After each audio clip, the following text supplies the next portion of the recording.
Hey everybody, it is day number 24 after quitting my 9 to 5, and I've just been sharing my journey. I plan on sharing my journey for the first 30 days, and I can't believe I'm already on my last week. And it is a Wednesday here in Minnesota, and I don't know about you, but I might be the only one who forgets that when I'm recording that I can actually use my watch and hit the button to start it. So new discovery today, and I do forget about that feature, but I'm here and I just use my iPhone right now to do some recording and vlogging. We did get the Osmo DJI 2, but there were some technical issues and it had to be reset by my husband. So hopefully I'll be able to use that again and capture different angles to make things a little bit more interesting when I'm creating my little miniatures. But today was really just kind of a low-key day. I really just ran some errands. I went and I picked up some more, if you can see those bins over there. My little light ring might be in the way, but over there in the corner, I have little bins that I've been using to clean up for storage, but I needed one more. So just went and picked those up and kind of looked around to see if there's anything else that I needed for supplies. And then my husband, I actually asked to see if he could create a little kawaii type bread. So normally when I make my miniatures, hopefully you can see this here, he finished it, and then I just today was all about kind of, I don't know if they're boring tasks, but nothing too exciting. I just added the keychains to all of the ones that he had created. He designed this, and told him I wanted a little pat of butter on there in the shape of a heart. So he created my little kawaii bread, and I wanted to see if we could do this in 3D. Sometimes I create like little pastries and different breads in my little polymer clay miniatures, but mine are much smaller than this. So this is about a 2x2, and mine end up being probably 1 inch or ½ inch sometimes. I may make some earrings out of different breads because he also created a mini little 3D printed cutter for me so that I can texture and make my little pastries. So I'll be using those, and today was just really about finishing off some of the things that I had created. So there you go. Hopefully you can see this. There are my little soot sprites, Kawaii and Studio Ghibli themed. And I just had this idea in my head for a while, and so I've been working on the past couple days in making those, and the little soot sprites that are in there have little tiny eyes in them, and they are about like 1/4 of an inch all the way around. And then I put little polymer clay stars in there in like the pinks, the yellows, the white and blue, just kind of going along with that same theme. So just everyday tasks, running a small business, and daily it's just not that glamorous. So I'm just working away at it. But the one thing that I am just loving is the flexibility in my schedule. I can work when I want, make my schedule when I want, and I can go run errands at any time. And if I need to get other things that are important, that might be urgent or something, I can do that, and just take the breaks. And then if I want to work later, which I have been doing, I've kind of been working in different blocks, like during the later morning, and up until I usually go pick up my husband, and then we'll have dinner, some time together, and then sometimes I'm working later in the evening. It seems like I've been doing that a lot lately, and just kind of spreading out my day a little bit more instead of having to work in this concentrated time. And not to mention that I no longer have the stress of being a manager of other people. So I always refer to our 9 to 5s as kind of like an adult daycare. You're dealing with all kinds of different work styles and personalities, and I'm also was dealing with a client relationship, and sometimes that takes a lot of energy and a lot of problem solving. And I no longer have to deal with people calling in sick all the time, you know, and trying to run my small business and do something that I love doing, which is creative, was a little bit harder to manage because I was pretty much working 7 days a week, and you know, getting a little sleep. And when I came home, I just didn't have the energy to work on what I love doing. So it was affecting my health, and that's one of the big reasons that I decided to quit my 9 to 5, because especially during show weeks, I would work until 2 in the morning sometimes, or you know, I might get like 2 to 3 hours of sleep, and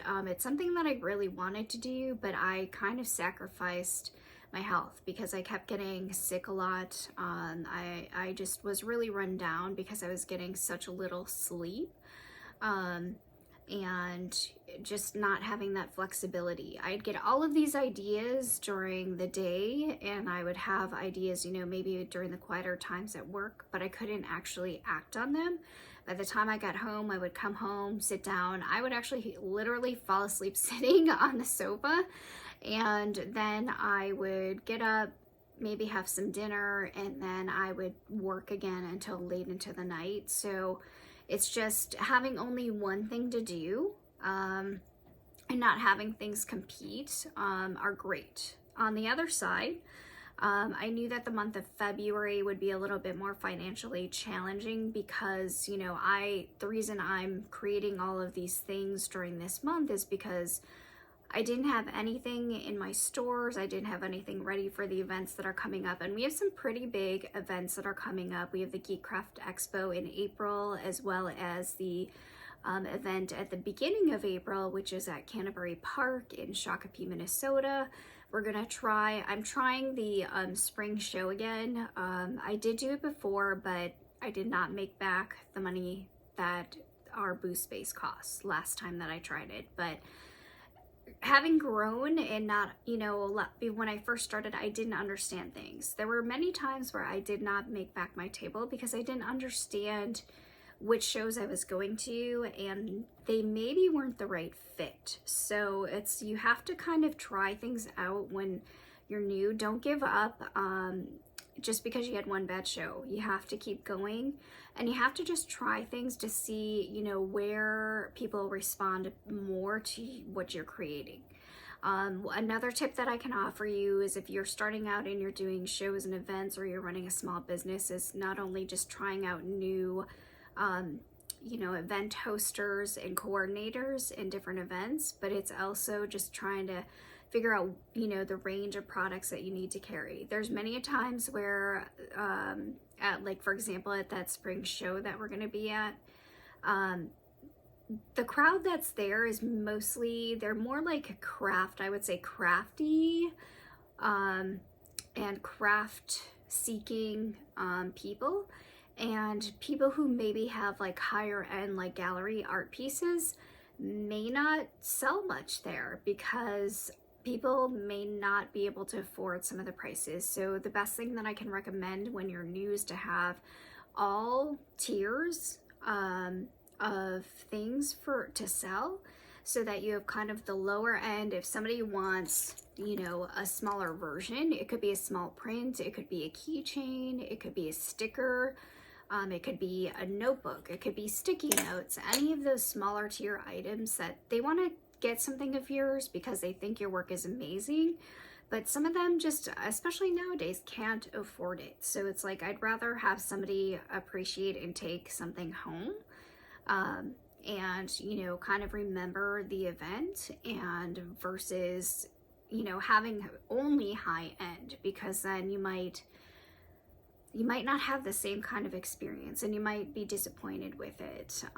Some people, maybe they're well known, can do really well at those events, but you're just not gonna sell as much because of the affordability. So knowing that the crowd expects more like craft sale prices, we're gonna have a wide range of tiers at those two large events that are coming up. So this week. Obviously, because I have to have things created to actually put in our online stores as well.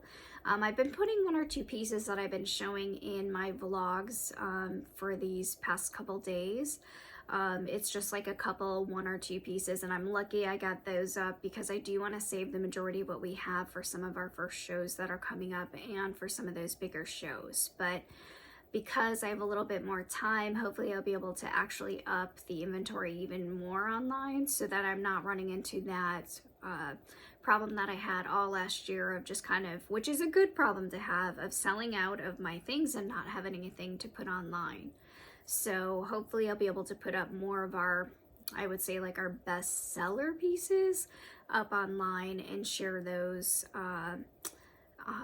for everybody, because there are some people that come and maybe they weren't even expecting to be at the event, and they always ask us, are you online? And we usually bring like a QR code. We also have like a flyer that we hand out. I do save my business cards more for like other artists that I'm meeting and I might want to get in contact with them. But you know, some of the business cards are kind of spendy, so we just kind of make a little like paper flyer that has everything, because a lot of times, you know, people, they do collect some of them. But if most of the time, even when I take business cards, I forget about them. I'll just be honest with you. So that's why we created the little flyers. It's still something where they can look at our contact information, but if it goes and sits in some dusty corner, then it's not as big of a deal. So one of those, that's one of the reasons that it's like we try to cost save a little bit on that end. But we do carry some of the business cards for those that we do want to make contact with or stay in touch with. Really, day 24, I'm just hoping that we can ramp up kind of like our online as we move forward into the year and have a few more sales, because luckily I did save, because I'm going to tell you, most of my days are this, 0.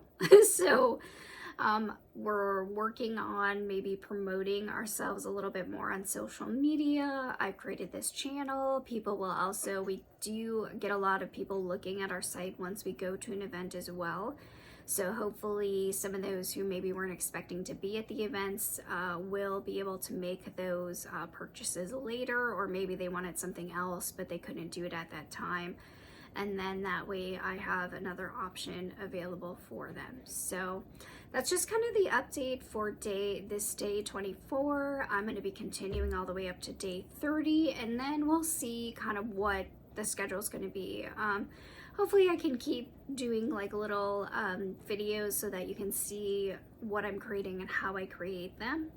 I hope some of those have been helpful. I follow a lot of other creators in my medium so that I can learn and pick up other tips and advice and tricks, because there's a lot of knowledge that I've gained from other people that are more experienced with polymer clay that saved me a ton of time. You know, there's different tools that they're using that maybe made something a little bit easier, or I was able to get a texture that I never was able to get before because I didn't know which tools, you know, to use. So it's kind of you learn as you go and ask questions, and I would recommend that you do the same when you're at events. Talk to the other people at the events so you can find out information and also kind of share where you've been and which things work, and this way you're all kind of helping each other. But that's all that I have for day number 24, and I thank you for watching, and I thank those who actually have purchased from us at events and who have purchased from us online. Really appreciate your support. Thank you. Bye. Just wanted to show you what I was doing when I was attaching the little keychains. I had these little jump rings that I showed that I'm putting together on the little pieces of the hook that my husband actually created on the bread design. But these are like an antique bronze color, and it was so tight in there that I did put a bunch on, almost all of them on, and it was just so hard as far as the movement. There wasn't as much like movement with the keychain. So partway through this, I actually ended up changing out the color and then just using a jump ring that was a little bit easier to work with. And you're seeing me actually take the time to complete all of these and then change my mind. I'm using the silver one right there, and it was just much easier because there was a little bit more room for the dangle part of the keychain.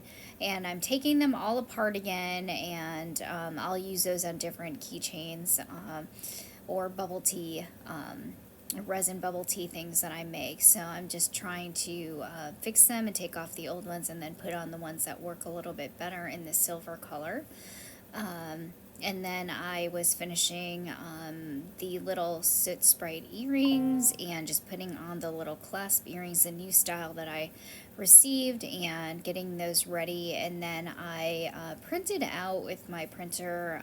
I designed like a little 2x2 card so that I can hang them up at shows, and then I do have to punch the little posts and everything, but I just wanted them to dangle, so I changed up the design, and I'm using the ones with my logo and everything on there, but I'm just putting those together and finishing those pieces off. So a lot of little like minor tasks to kind of finish off the pieces that I had created. And that was pretty much my day, and you can see in here there's going to be some pictures of what they look like with the card takes on. So there's everything. You can see the little eyes and the Sid Sprites, and there's the little take cards that I made and just printed out.